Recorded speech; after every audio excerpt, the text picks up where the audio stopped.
Mani sauc Diana Boitmane, un es esmu porcelāna māksliniece no Rīgas. Pēdējos 2 gadus es dzīvoju Zviedrijā, pirms tam es dzīvoju Vīnē 7 gadus. Un es vienmēr visiem pozicionēju, ka es esmu latviešu māksliniece, jo man tas ir svarīgi. Un pasaules kontekstā būt latvietim nozīmē arī reizēm būt kvalitātei.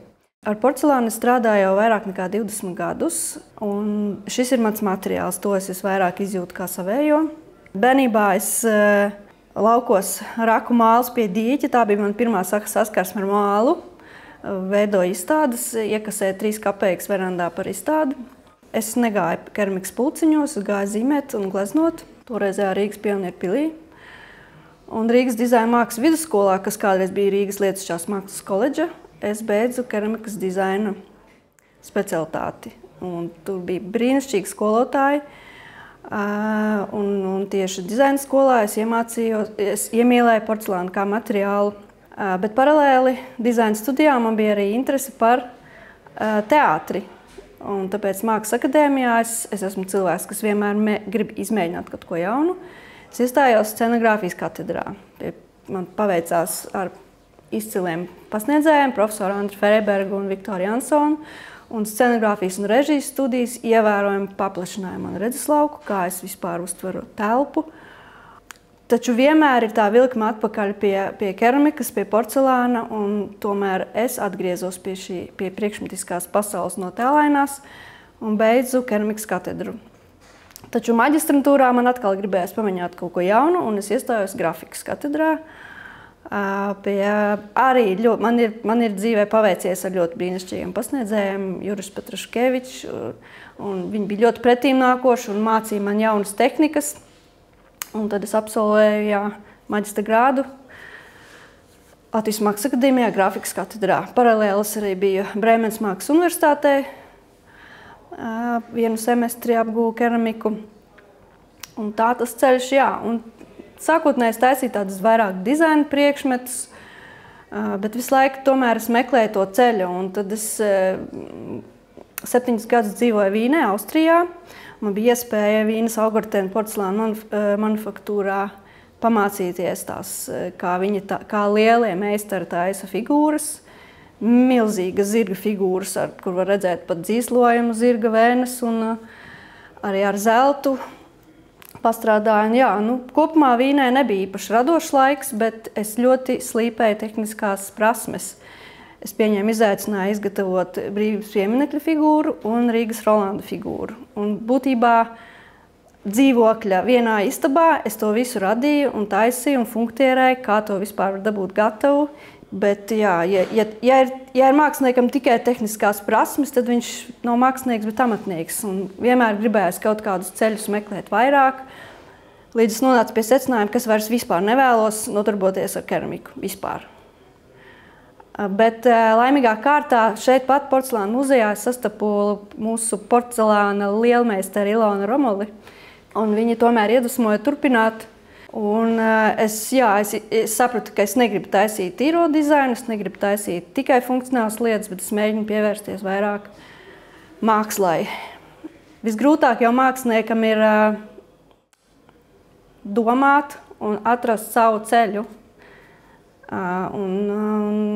Scenogrāfijas studijas iemācīja domāt, iemācīja domāt dziļāk. Un tad es arī savos darbos visu to apvienoju. Es apvienoju scenogrāfiju, dizainu, mākslu, grafiku. Viss tas kopā. Un ir svarīgi saprast, ka ir ļoti jāuzticas intuīcijai un jābūt pašam. Jo tiklīdz tu sāc domāt, vai tas ir modē, vai tas būs aktuāli, vai tas būs trendā, tad var iebraukt mazliet auzās. Un ir ļoti daudz gadi bija vajadzīgi, lai tu to saprastu, ka tev ir jābūt pašam. Un mana būtība ir mūzika. Es ļoti gribēju bērnībā mācīties mūziku, bet kaut kā nesanāca. Bet es spēlēju klavierus jau no 3 gadu vecuma. Vienkārši pēc dzirdes, notas es nepazīstu. Es, ko dzirdu, uzreiz varēju atkārtot. Man arī patika tumsā apklāt klavierus ar audumu un spēlēt, un gan improvizēt, gan arī konkrēti, jo es vienmēr notrāpīju, kur vajag. Tas ir neskatoties. Un varbūt tieši no tā ir tā mīlestība pret skaņu, kā izpausmes veidu, kā mūziku. Un tāpēc ļoti daudziem darbiem cauri iet šī tēma. Un tad, kad es 2001. gadā biju Berlīnē, un man bija tāds gods satikt vienu muzikologu, kurš man iedeva rokās paturēt amerikāņu komponistu Johnny Cagea nošuru oriģinālu. Tas bija tāds pagrieziena punkts. Es arī veidoju visādas instalācijas par godu šim komponistam, sāku iedziļināties arī skaņas būtībā. Maģistra darbā es taisīju darbu, kur es vispār skaņas filozofijā iedziļinājos un veidoju ofortus par šo tēmu un lasīju Mārtina Heidegera darbus par skaņas filozofiju, ka klausāmies mēs, nevis auss. Tātad tā būtība ir nevis tas, ko mēs dzirdam, bet mēs uztveram. Un par to arī reflektēju šajā izstādē ar darbiem. Bet jā, man ļoti daudz komponistu iedvesmo, tostarp tāds. Es domāju, ka lielākā daļa nezina šādu komponistu, Ģerks Ligeti, Ungāru. Viņš bija tāda unikāla personība. Un klausoties viņa skaņdarbus, man rodas impulss nevis atkārtot viņa mūziku, bet arī grafiski zīmējumi pēc tā. Un es tā ļoti paļaujos uz intuīciju un veidoju to virsmu kā pēc skaņas atmiņas, lai ir tā plastika. Un, jā, un tad es arī uzsveru to, ka ir kaut kādas ļoti tādas asas plaknes, kas ir tāda prāta uzliktās, tādas robežas, un tas, kas slēpjas aiz, tās ir tādas plastiskas tādas emocijas, ko mēs nevaram izteikt vārdos, apslēpjam, slēpjam. Tas kontrasts starp iekšējo spriedzi un ārējo, un miers, un meklējumu harmonijas. Es ļoti ceru, ka varbūt tas arī nolasīsies kādam. Ja arī kādam tas nolasīsies, būs ļoti priecīgi. Un grafisko zīmējumu sērija, jā, ir tāds stāsts, ka pagājušajā gadā man bija ļoti spēcīgs galvas sāpes. Tā, ka man rāva galvu uz pusēm, un es paņēmu melnu papīru, baltu zīmolu un sāku zīmēt šos zīmējumus, kurus fragmentāri mēs varam redzēt uz darbiem. Un tajā brīdī tās sāpes pārgāja, un tad sanāk, ka tā māksla arī mēdz būt dziedinoša, tas process. Un tapa ļoti daudz zīmējumi, kurus es pēc tam pārveidoju, tur kombinēju. Un konkrēti šeit ir tie zīmējumi reversā, jo sietspiedes tehnika neļauj tikt uz melnā, balta zīmolu to pārveidot. Varbūt nākotnē. Tas ir vislabākais, ka man ir jau daudz idejas, kā to varētu atrisināt. Ļoti grūti pateikt par ideju rašanos, ja tas ir tik tāds netverams process. Tev var pēkšņi tu ieraugi kādu ēnu, tu ieraugi peļķē naftas atspīdumu, un tev rodas kaut kāds impulss, tu pieskicē, un pēc tam tas viss kombinējās. Par šo izstādi es saņēmu uzaicinājumu pagājušajā gadā esot simpozijā Daugavpilī. Es biju ļoti priecīga par uzaicinājumu. Un īstenībā es jau tad sāku domāt, ko varētu taisīt. Un atgriežoties Zviedrijā, es jau skicēju un domāju, kā tas varētu kopumā izskatīties. Bet tā intensīvi sāku kopš janvāra domāt par to. 2 modeļi tika uztaisīti Zviedrijā, tad es ar visiem instrumentiem braucu uz Latviju, jo Zviedrijā man nav lielas darbnīcas. Man ir stipri tāda neliela telpa, kur es nevaru taisīt lielus ģipšu modeļus, tāpēc es ar vīra atļauju pārvācos uz Latviju kopš aprīļa beigām un strādāju pie mammas garāžā. Šai izstādē es izgatavoju pilnīgi jaunus darbus, kas tapa no nulles speciāli šim muzejam. Es arī rēķinājos ar ekspozīciju skatlūgos, ka būs no abām pusēm viņi skatāmi. Un šī ir ļoti komplicēta tehnika, kurā es strādāju. Tā ir liešanas tehnika, un tad es asamblēju detaļas kopā. Es esmu ļoti daudz arī iemācījusies no savas skolotājas Ilonas Romulas.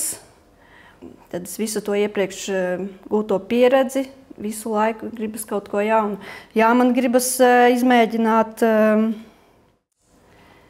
pastrādāt ar tām apgleznošanas tehnikām, lai es varu dabūt to melno dziļumu, kas bija tajos saucamajos galvasāpju zīmējumos uz melna papīra, kas bija balts. Tas varētu būt diezgan sarežģīti, bet ir jau idejas, kā to.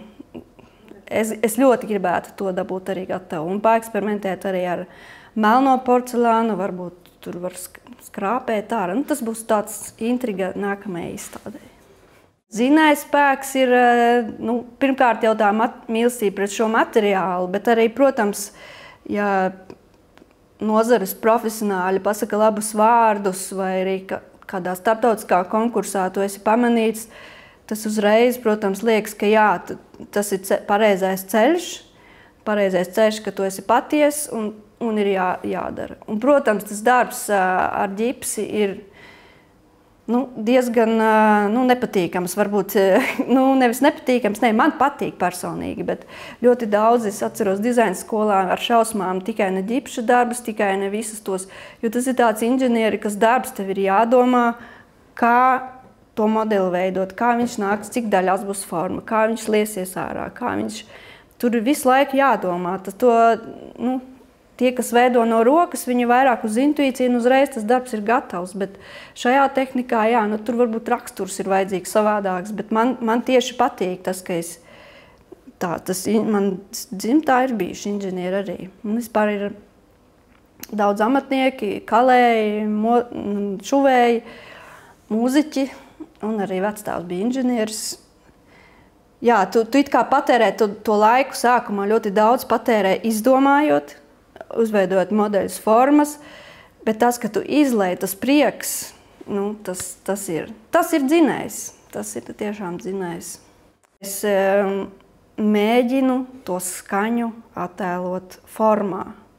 Varbūt sanāk, varbūt nesanāk, bet tas ir tas intuitīvi, kas man, jo es jau minēju, ka man ļoti gribējās studēt mūziku, bet nesanāca. Un tā vēlme pēc tās plastikas, tas īstenībā ir tas galvenais, kas man ir aktuāli, jā.